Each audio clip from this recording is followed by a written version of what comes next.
Namaskar, Jai Shri Krishna. Enlightening, text 31 and texts 32-33 of chapter 16.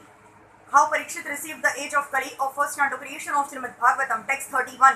Atmanam chanusho chami bhavantam chamarottamama devan pitrun rushin sadhun sarvan varnam sha tatha ashraman.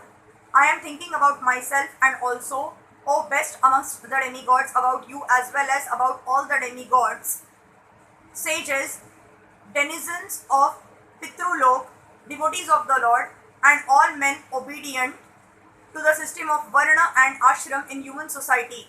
To effect the perfection of human life, there is cooperation between men and demigods. Sages, denizens of the Pitrulok, devotees of the Lord, and the scientific system of Varna and Ashram orders of life.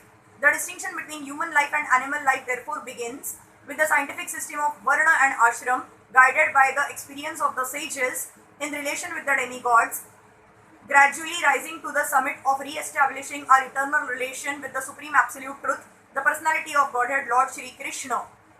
When God made Varnashrama Dharma, which is strictly meant for developing animal consciousness into human consciousness and human consciousness into godly consciousness, is broken by advancement of foolishness, the whole system of peaceful and progressive life is at once disturbed. In the age of Kali, the first attack of the venomous snake strikes against the God-made Varnashrama Dharma, and thus a person properly qualified as a Brahman is called a Shudra, and the Shudra by qualification is passing as a Brahman, all on a false birthright claim. To become a Brahman by a birthright claim is not at all bona fide, although it may be a fulfillment of one of the conditions, but the real qualification of a Brahman is to control the mind and the senses and to cultivate tolerance, simplicity, cleanliness, knowledge, truthfulness, devotion and faith in the Vedic wisdom. In the present age, consideration of the necessary qualification is being neglected and the false birthright claim is being supported even by a popular, sophisticated poet, the author of Ramcharitramanas. This is all due to the influence of the age of Kali. Thus Mother Earth, represented as a cow, was lamenting the regrettable condition. Texts 32-33.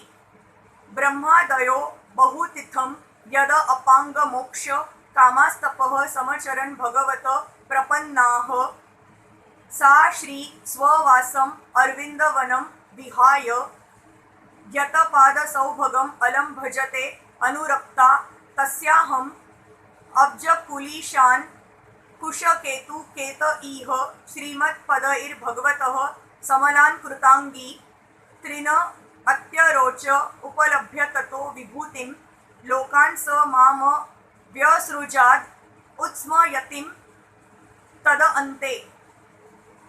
Lakshmi ji, the goddess of fortune, whose glance of grace was sought by demigods like Brahma and for whom they surrendered many a day unto the personality of Godhead, gave up her own abode in the forest of lotus flowers and engaged herself in the service of the lotus feet of the Lord.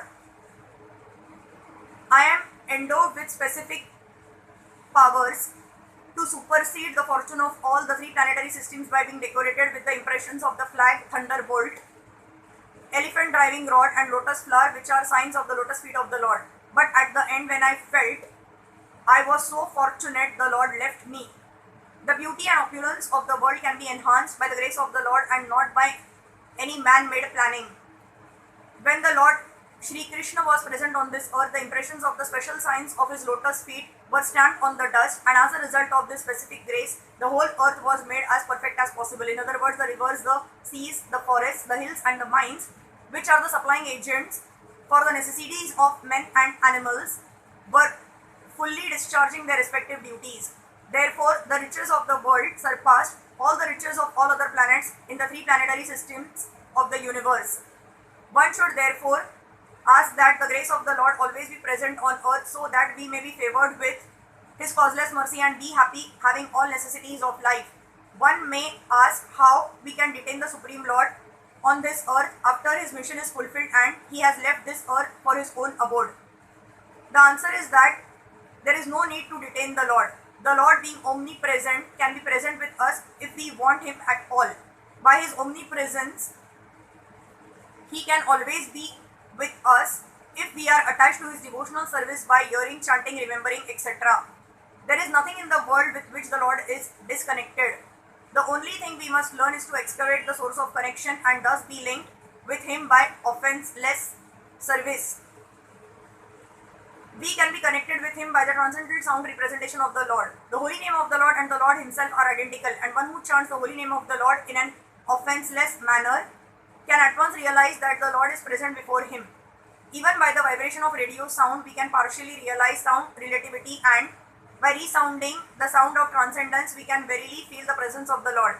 In this age, when everything is polluted by the contamination of Kali, it is instructed in the scriptures and preached by Lord Sri Chaitanya Mahaprabhu that by chanting the holy name of the Lord, we can at once be free from contamination and gradually rise to the status of transcendence and go back to Godhead.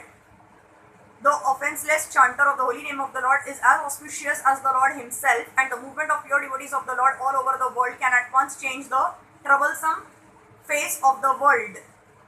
Only by the propagation of the chanting of the holy name of the Lord can we be immune from all effects of the age of Kali. Hare Krishna.